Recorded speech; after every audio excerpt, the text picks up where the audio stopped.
be a Hoosier.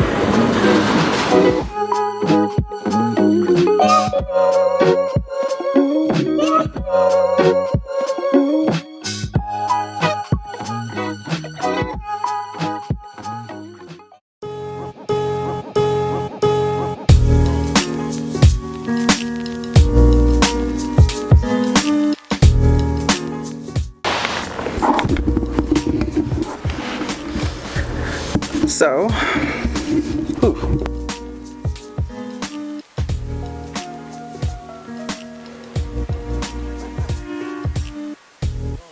Did he tell you why? Has anybody told you why? Have you any idea why?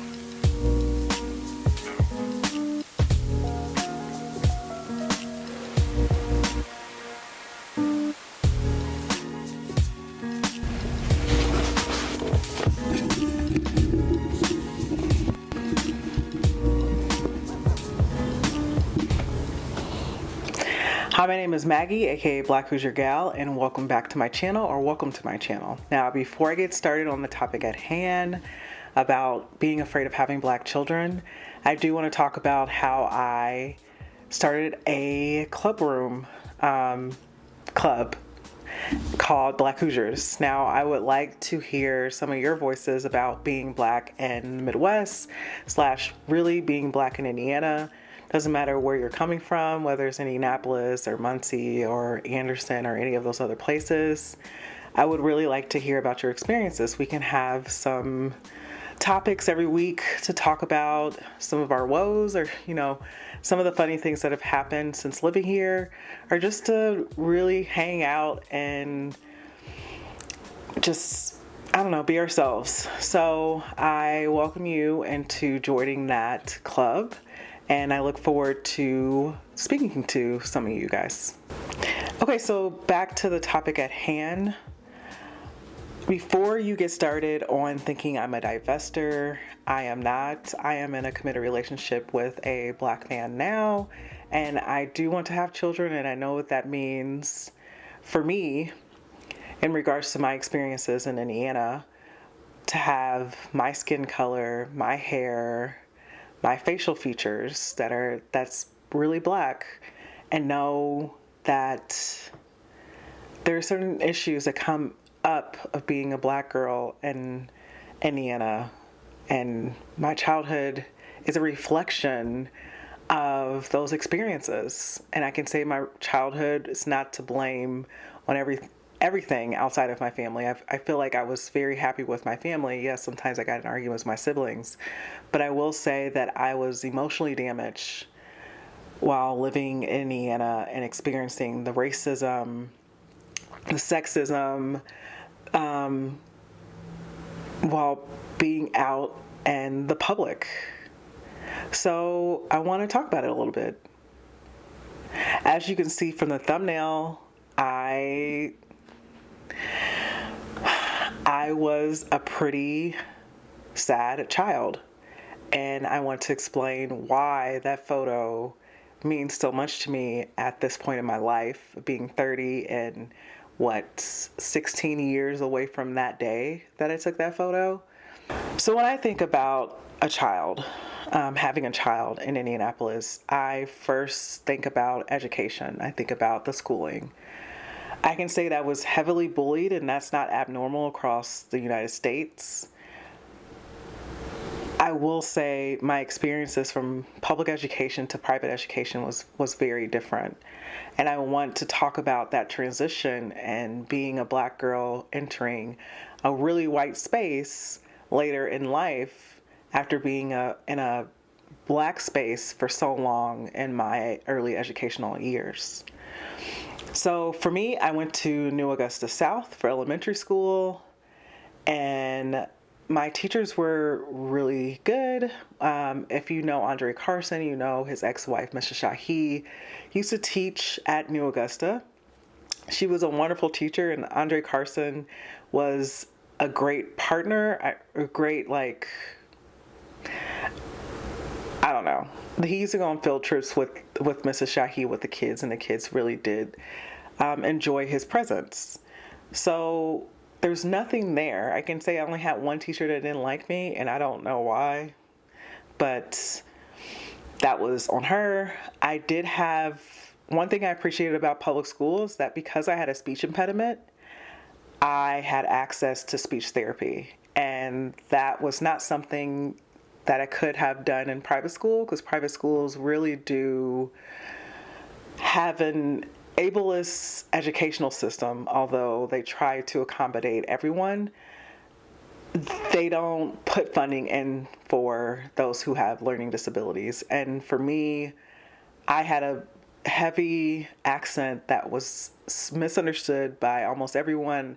And because I mispronounced so many words because of my accent, it was very difficult for me to read. So I didn't really start reading until fourth grade.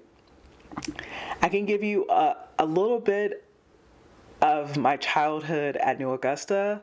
I do remember all my teachers being caring of me, except the one. Um, there was a funny story I thought about a few weeks ago with this interaction with the white librarian. And I'm not doing this video just to talk about the white-black dichotomy within Indiana, but most of these experiences did involve race, and race is important in this discussion. Because I had a hard time reading, the librarian had this like dictatorship about what you could take out of the library.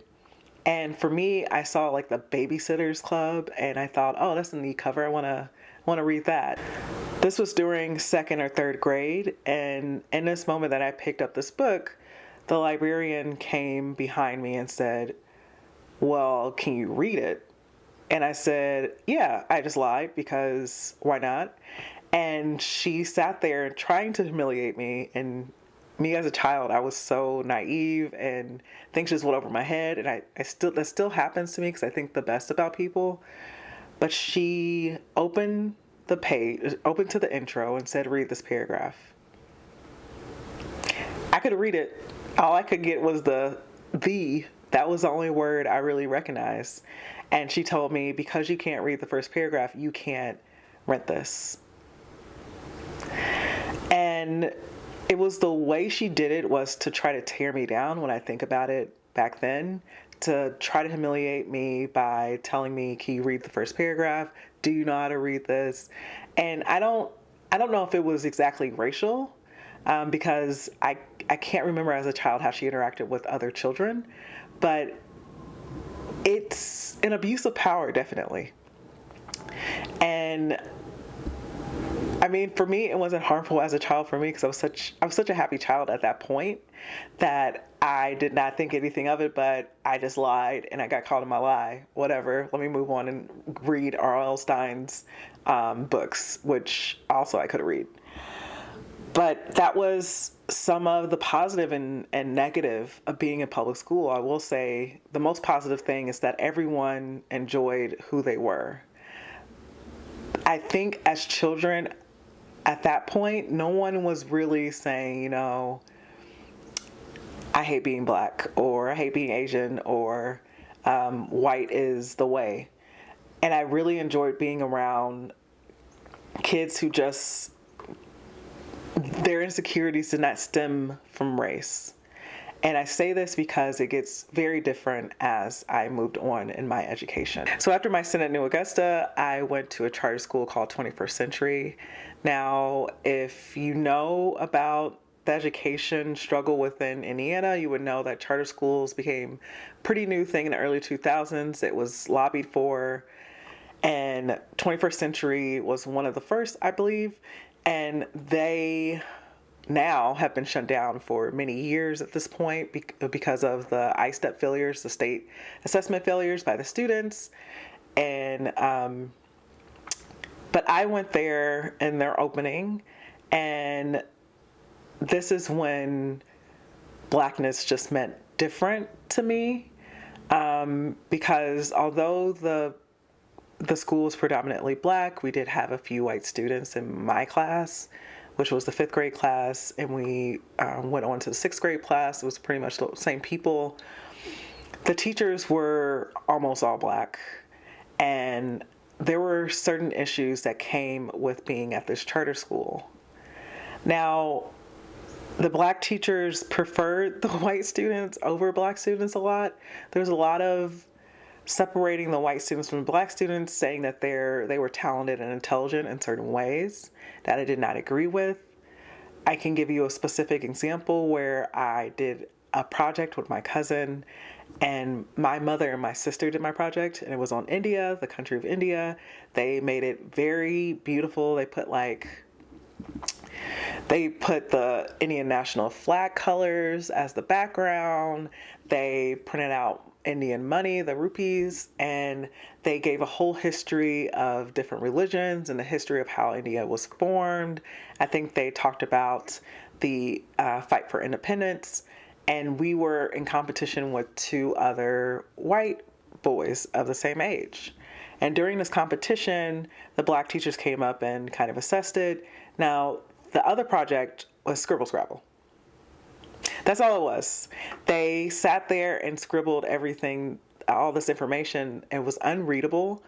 And when they announced the winner between me and this group project, the white students won. And it was unbelievable because, 1, I didn't do my project. I didn't know that.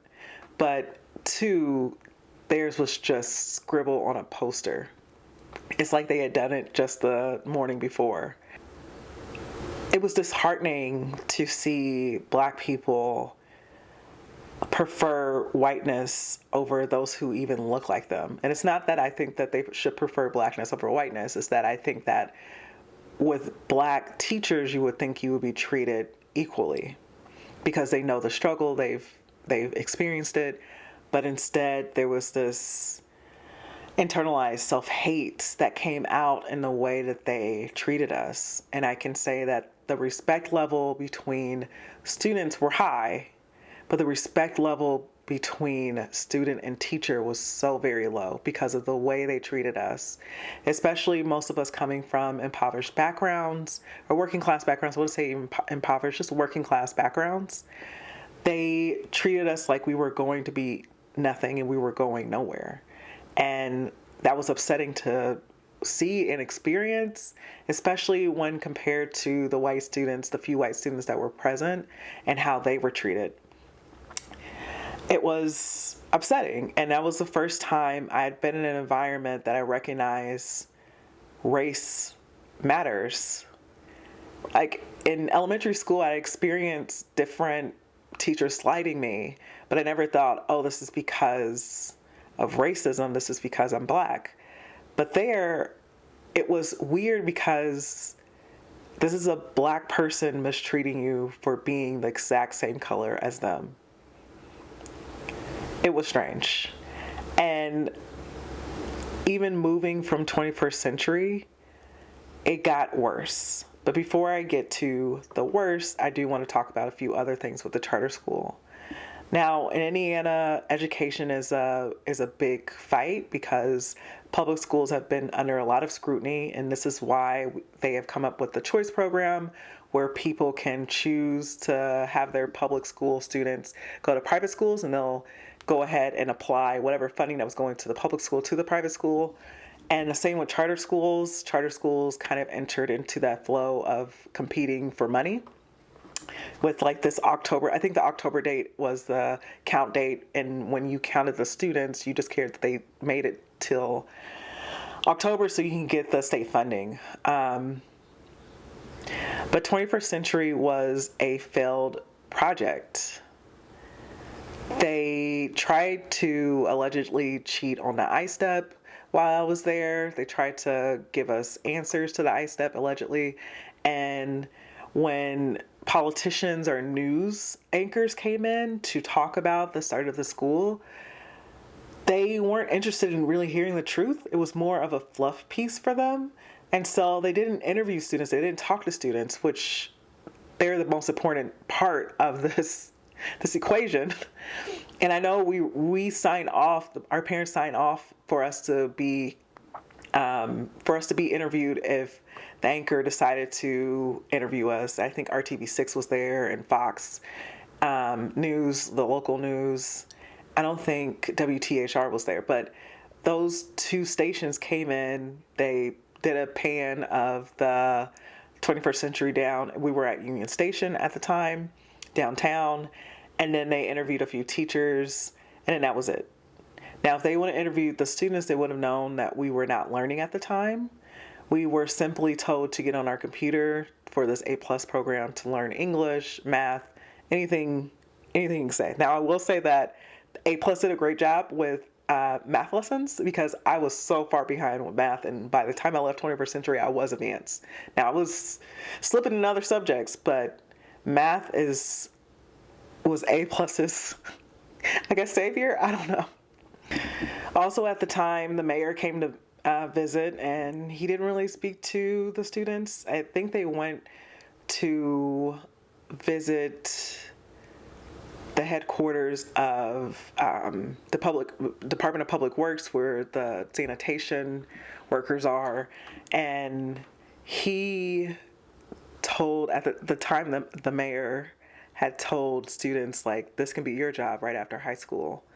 And I have nothing against sanitation workers, but I feel as though you're writing off a population of students because of their class, because of their race, and because of the school that they are attending. I don't think that higher education is the answer to everything, but I do think if you're purposely leading someone to stay in the class that they're currently part of, that's a problem. That's problematic, and you feel as though this class should stay where they are and not move up. And that's another problem with Indiana is it's hard to enter the middle class as a minority coming from the working class. Past 21st Century, I did go to St. Michael's, which was next to Cardinal Ritter High School, which is a private Catholic school. And this is where that transition to being in a mostly black environment to mostly white environment was challenging for me.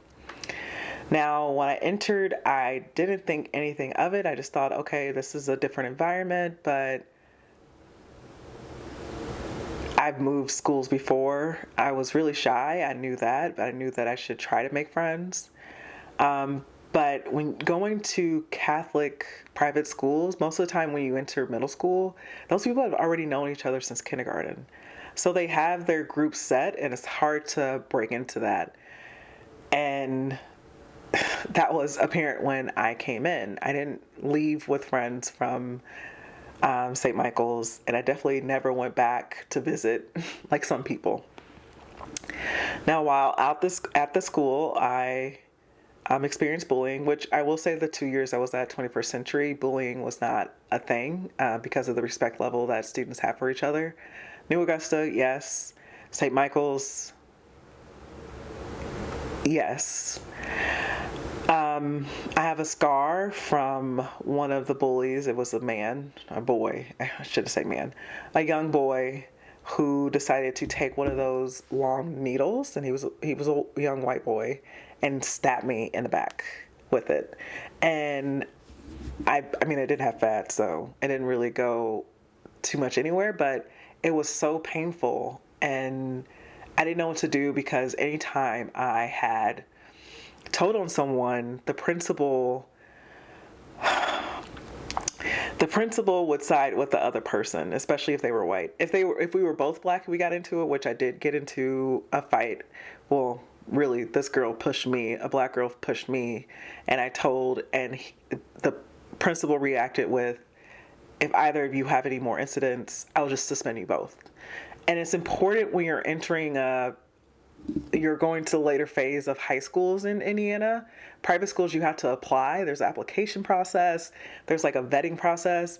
And having a suspension in 7th and 8th grade was just not something you can do and get into another private school, high school at the time.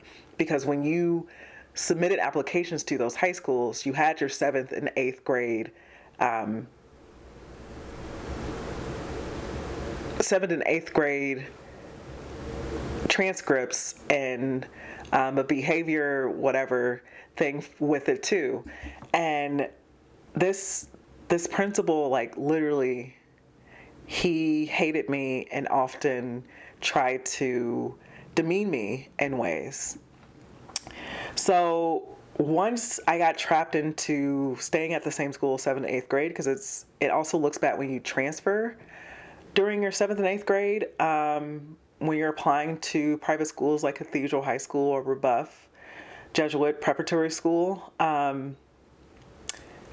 I was trapped there, and I had to depend on the teachers to write those recommendation letters, which they were not ready for. I came in making like C's. I think I still have my grades somewhere.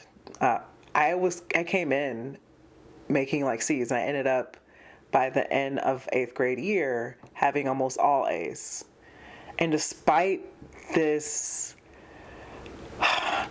stark difference, the principal, when he did my recommendation letter, he wrote that I was just satisfactory.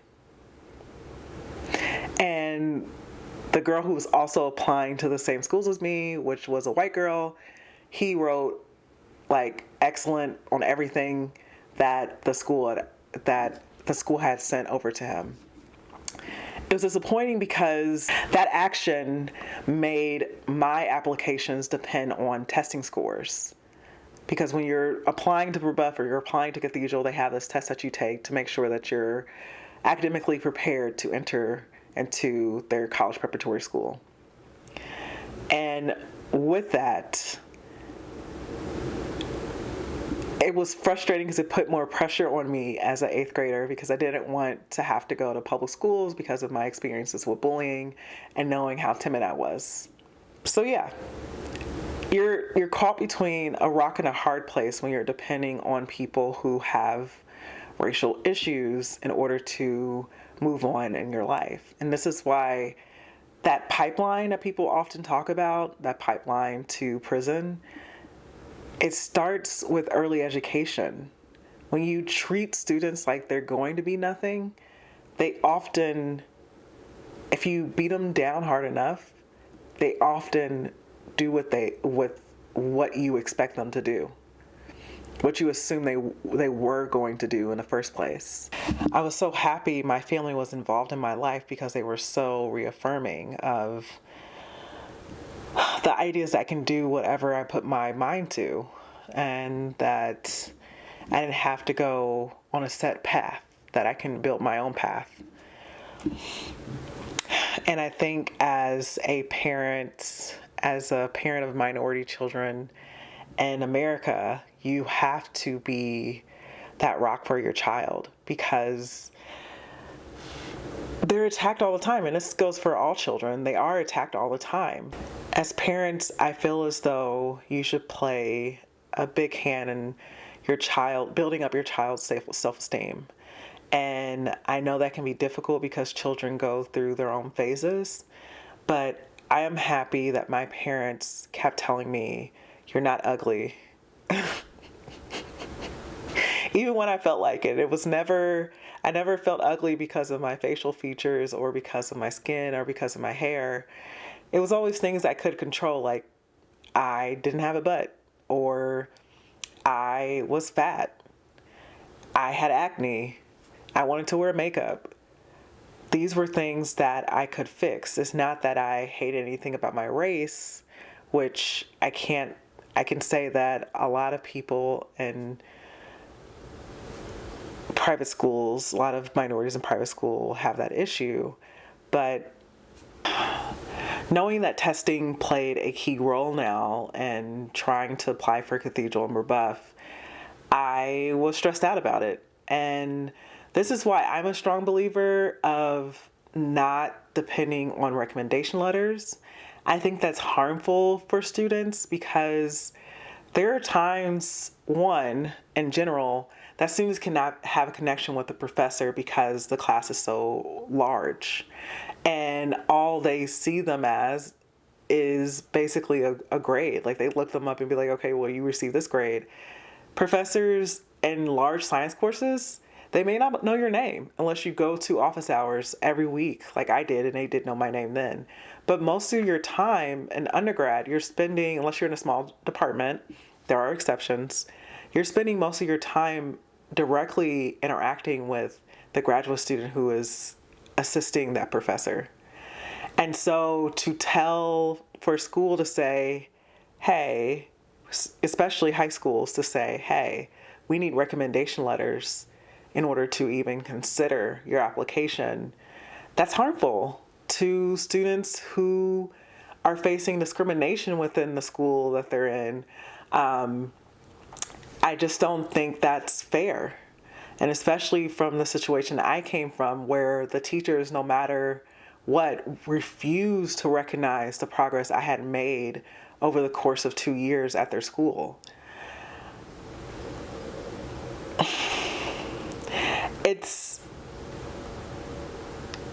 It's ludicrous, and it's frustrating as a child to sit there and see people thrive that are just favored because of their skin tone or because of their class. Because there was one girl who came from I would say, upper middle class, and one thing she did when I was there was invite everyone to her party except me, which was, I don't know, people do that. I didn't really care about it because I didn't like her anyway. But these are the types of things that happen in your childhood that can harm you in certain ways. But to go back to depending on teachers for grades, because there was an English teacher who I think was an alcoholic, but whatever. There was an English teacher who continued to give me C's. And this repeated itself in college as well, but this English teacher consistently gave me C pluses or B minuses. And it got to the point that because my mother kept looking at my paper and she didn't understand why I was getting that grade, she wrote my paper. And she was an English major at UCLA. She wrote my paper and it still came back with a C plus. Which was funny to me because she really thought that she would get a better grade than I did. But she ended up with the same grade. And then I found a floppy disk. This is how old I am. I found a floppy disk with a girl's paper on it, a white girl's paper on it. And it had verb-noun agreement issues. And this girl kept getting A pluses. What kind of standard am I living on if someone who has verb-noun disagreement gets a better grade than me, and I'm a person whose mother's checking over their paper and sometimes, like that one time, wrote it, and I still received a C plus? How is that? And I think that was the only class I had a B in because this woman refused to give me a fair grade. And I couldn't leave the school because they knew transferring in 7th and 8th grade with high schools seeking those records, transferring looks bad. Therefore, I had to stick it out for 2 years, even knowing the first year, this is a toxic environment. And my siblings were able to be removed from the school because they knew it was so toxic. But I had to stay there because I was trapped in this cycle. I was trapped in this path where if I were to do one thing, it could have ruined me going to Cathedral, even though that wasn't my first choice. So I do end up going to Cathedral. I did get a really good score, I believe, on the test that they gave. And I did an interview and they liked me in the interview. And so they allowed me to enter their school. Of course, when I first came in, they tried to put me on this like college prep. And it was more for students who needed remedial education. I was like, I did well in my testing, so I need to be on honors track, actually. And so I ended up getting on honors, and they did this whole show and dance where they made my mother sign a paper to make sure we understood that we were basically not taking the advice of the school and going our own path. So that was annoying. I ended up leaving Cathedral with probably a 4.0, if not over a 4.0, because AP courses counted when you got an A+. You got a 4.25. So there was that. in regards to rebuff, I was rejected. And I still blame the principal at St. Michael for getting that rejection because he put that I was so average. And even though I did well on their testing, they decided not to interview me. And I honestly thought Brebeuf was a better choice to Cathedral because Brebeuf was more liberal. And this comes out this past few years because Brebeuf decided to leave the Archdiocese of Indianapolis, Indiana, in order to retain their openly gay teacher versus Cathedral just firing a gay teacher. And these two individuals are actually married to each other. And so they're teaching at different schools with two different decisions. And Brebeuf held that they did not want to discriminate against their teacher.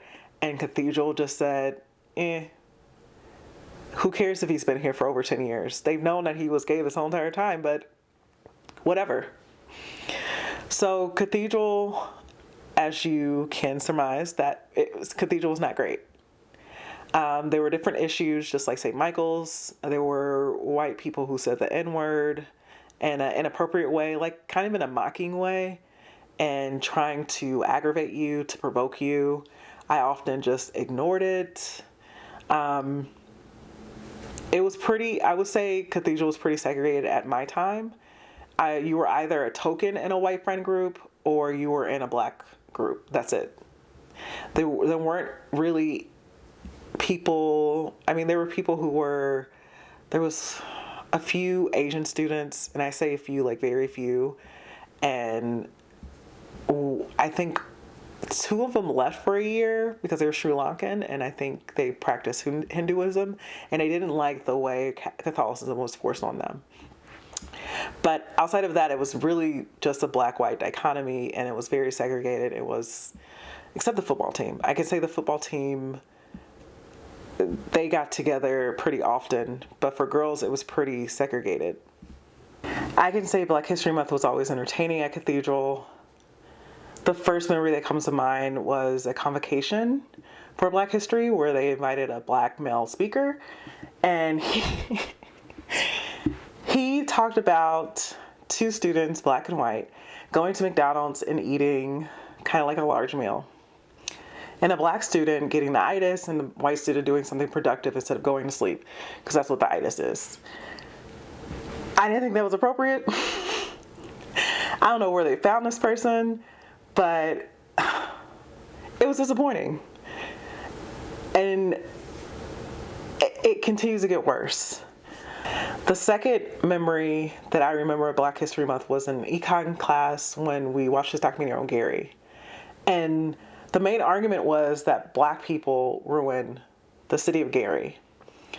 It showed in the beginning this vibrant city with all these cars. You can see that there's just giving off it was pretty upper working class, lower middle class, and how they were almost all white, how they were living, what factories they were working in.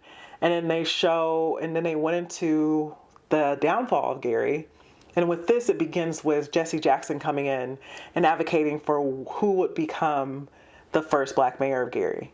And then all of a sudden, all the crime went up because black people started to come into Gary, and then white people left, and it just got worse and worse and worse. And this is why Gary is the way it is now. That was a great Black History Month documentary that we watched there. I don't know how it related to Econ because we didn't really talk about how industries left Gary, and that's how it really, there's a lot more nuance to the downfall of Gary than black people ruined it.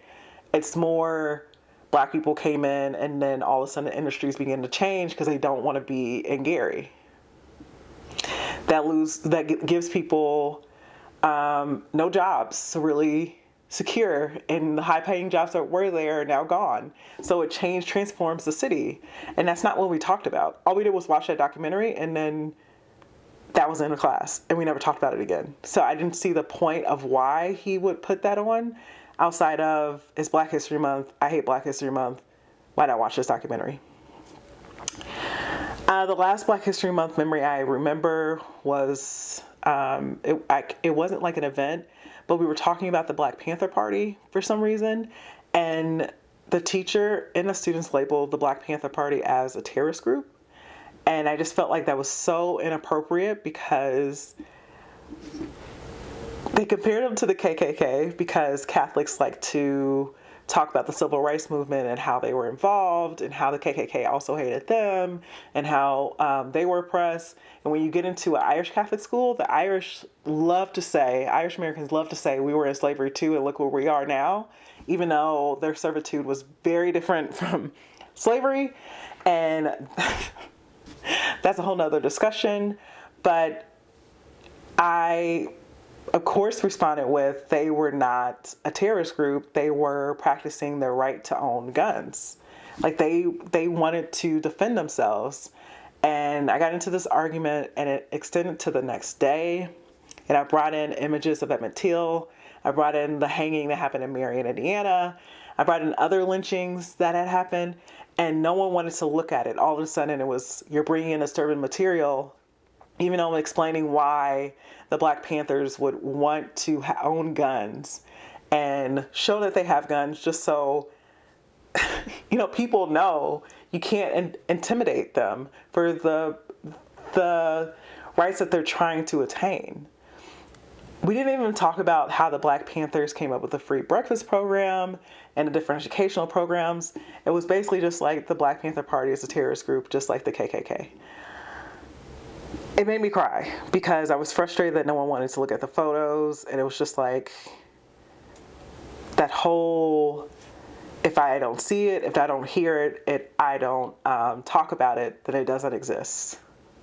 And that's what they were doing. They were just saying what they wanted to say without having any knowledge or wanting to even gain that knowledge. And that to me was an epitome of Catholic school education. And it's not surprising considering private Catholic schools came about because of desegregation. At least it skyrocketed because of desegregation. So in order to get away from blackness, Catholic private schools became a thing. So that was my experience from primary to secondary school. So when we talk about college, I had a pretty positive experience. I loved going to IU. I'm a Hoosier through and through. It has its flaws, but I can say that the people I met there, I really enjoyed. I will say that when you're talking about Indiana and you're talking about being a resident, having that in-state tuition is the greatest because you don't have to take out too much debt.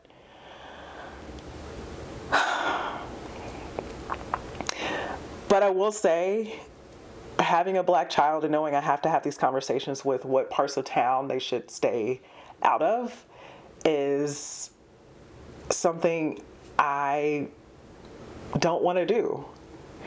And I know this is nationwide, and maybe I'm really afraid of having Black children in America, but in Indiana, we have Indiana University in Bloomington, we have Purdue University in West Lafayette, Ball State in Muncie, Indiana State University in Terre Haute, and then Notre Dame in South Bend. And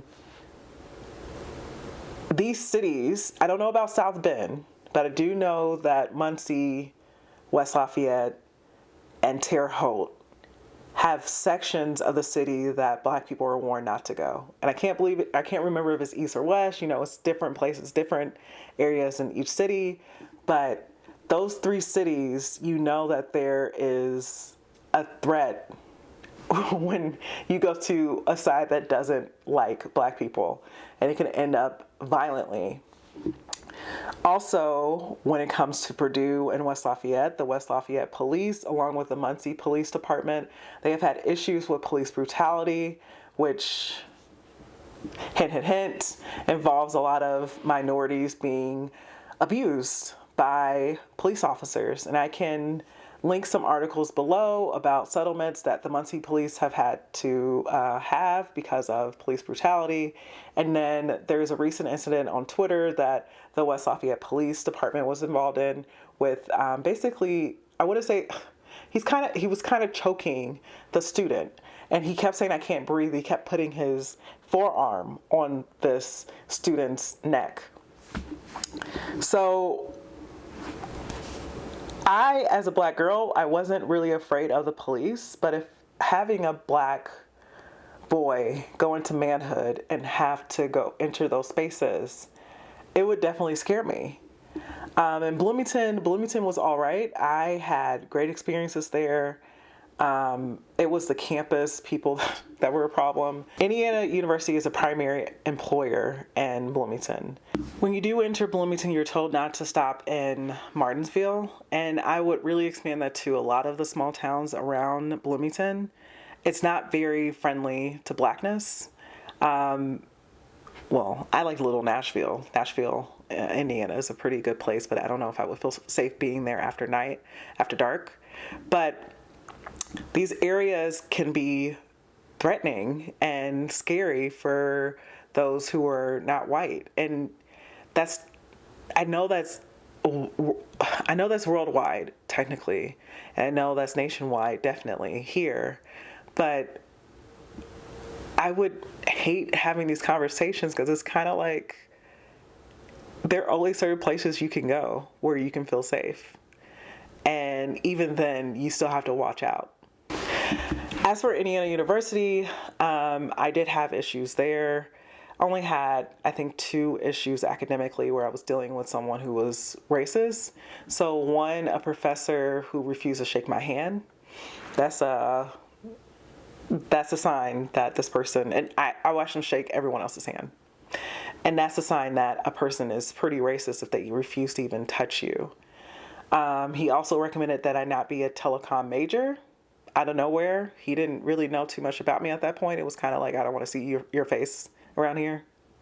It's kind of one of those statements like, no. And then I had an issue with a graduate student who, just like in middle school, he kept giving me C pluses and B minuses on assignments. And I would ask him like, oh, what can I do better to get a better grade? And he was just like, well, don't have long paragraphs. Is that all? Is that all I need to do is not have long paragraphs? And on top of that, we had a group that lasted the entire semester. And he would greet every single one of the people in my group who happened to be all white except me. And he would just not address me. He would say, "Hi, Sarah. Hi, Nathan. Hi, Michael. How are you guys doing today?" And then he would comment about how he loved their writings.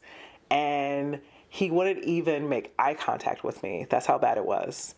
And he was from Jasper, Indiana. It's not to put these cities down, but there are some towns where the cultural environment is heavily anti-black. And Jasper is one of those areas that's a hit or miss. You either get someone from Jasper who's just nice all around, or you get someone from Jasper who hates minorities.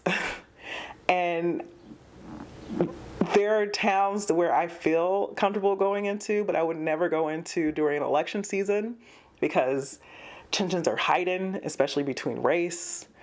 Like when Trump won, I was not going to go into a small town. When Obama won first and second time, I did not go into small towns until, blew it over. And when Biden won, like I'm still waiting for his 2-year mark before I even go into a small town, because you have to wait for a cooling period. And this is sad. There's like rules of blackness in Indiana, and it's very annoying.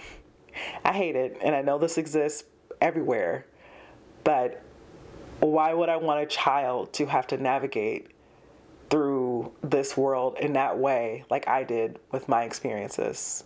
Another issue with Indiana University is that the former president now, who stepped down in May of 2021, he had promised to increase the black student population from 4% to 10% by 2010, which is where I entered. I entered into IU in 2010 and graduated 2014. And that promise was not fulfilled. I still don't think it's fulfilled. I still think it's I still don't think it's fulfilled. I still think it's around 4%. But at the time, we were protesting against this at the same time of all the students across the nation protesting against tuition hikes. So if you remember that moment, you will also remember that black students in the Big Ten schools were protesting because of mistreatment and also the population being low. So in this protest, we teamed up with La Casa, which is for the Latinx students, and we had Neil Marshall, which is for the black students. And we were in negotiations with the missions officers, the missions office. And within the missions office, earlier that same month that we were protesting and we were making headway, one of the missions officers said, well, we can't find educationally prepared black students in Indiana. And he said it like it was not a big deal, like there's not a system set up against not finding those students. And it's strange to even say something like that when I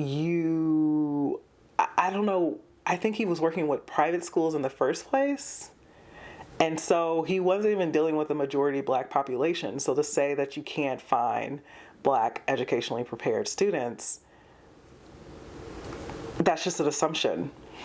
Now, when I talk about the system against recruitment of black students, for Marion County specifically, there are admissions officers who are given certain private schools, one or two each, depending on the size of the private school. And then you have one admissions officer at the time that was over the entirety of public schools in Marion County. Maybe they had two, maybe one had IPS, one had, but most of the time it was just one, because I talked to one a couple years ago. And with that issue, how can you recruit black students when you only have one admissions counselor, one admissions officer for the majority of black students in Marion County? That doesn't make any sense. So in these negotiations, La Casa actually made their negotiation and they increased their Latinx population. They abandoned the black student activism with that. So that was something, and made me feel a type of way about having these united fronts with other minority groups, because sometimes those united fronts can be easily broken with one benefiting fully and the other just kind of falling apart. So that was my experience at IU. Purdue, my brother went to, and he often said that school bus drivers would drive by the bus, the university buses would drive by if there were only black students on the bus stop. Same with the city bus drivers. And that was just the norm for them. So they were used to just being passed up, and so they would just wait for the next one and hope that they stopped or that some white people came to the bus stop. But I will say that Indiana has good scholarships for their in-state students. Like, I was a 21st Century Scholar, and at the time, Indiana University had a covenant with 21st Century Scholars, so I had my tuition and housing paid for, and then along with the stipend that Indiana University provided for me for books, for clothes, for dormitory supplies, and then like traveling back and forth between whatever city students are coming from.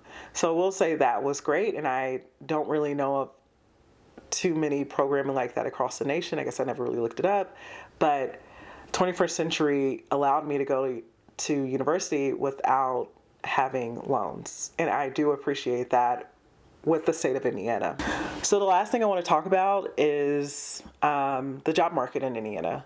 Now, I'm not saying there are bad jobs here. For a couple years back in the early 2010s, there were a lot of educated young people leaving, kind of fleeing the state of Indiana because it was tough to get a job that was well paid.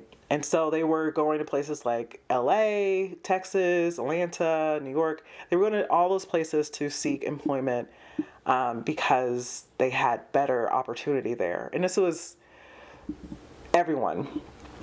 Since then, Indiana has made different tax breaks to recruit different industries to come here, especially the tech industry has really grown since 2010.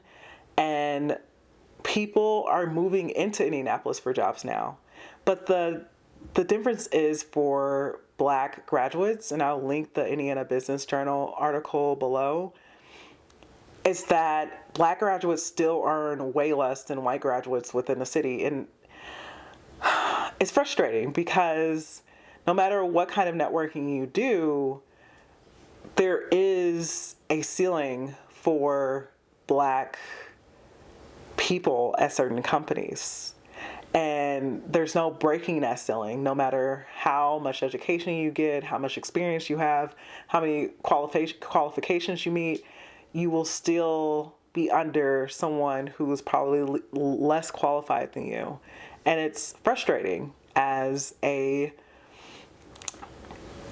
Black person trying to enter the job market. It can be very frustrating. And this is more so for Black working class after college. Black middle class, I feel like they fare a little better just because they have that connection, that network of Black business owners. But when it comes to Black working class, it's the hardest trying to break into the middle class with your education. It's worth just moving. And I've seen people like my brother-in-law who Indiana was offering him like $50,000 for a job, and Texas gave him 6 figures for a job. And that didn't include bonuses. These are the type of pay discrepancies that happen. And because Indiana and most workplaces, they say do not discuss your salary, this goes unnoticed because you don't know what people are making and you don't know how you've been cheated until you start to apply outside of the state and you realize, hey, I could have made way more money than this, than these past few years. I could have really been where I wanted to be in life, but because I stayed in Indiana, this is the pay that they gave me, this is the pay that I get. I do plan on doing a video that's more positive of Indiana. I just had to get this off my chest as I'm thinking about my future here, if I remain here, and if I want to bring a child into the environment that I am currently surrounded by. And the answer is no, I don't. But will I find another city or another state that will fit all my qualifications? Probably not. So maybe this video should be titled, I'm afraid of having Black children in America. Because I think that's what I'm afraid of. If you can relate, comment below. Talk about why you're scared of having children. It doesn't have to be race related. It can just be anything. Thank you for watching my video. This is going to end awkwardly, I know, but I think I'm tired of spewing negative things.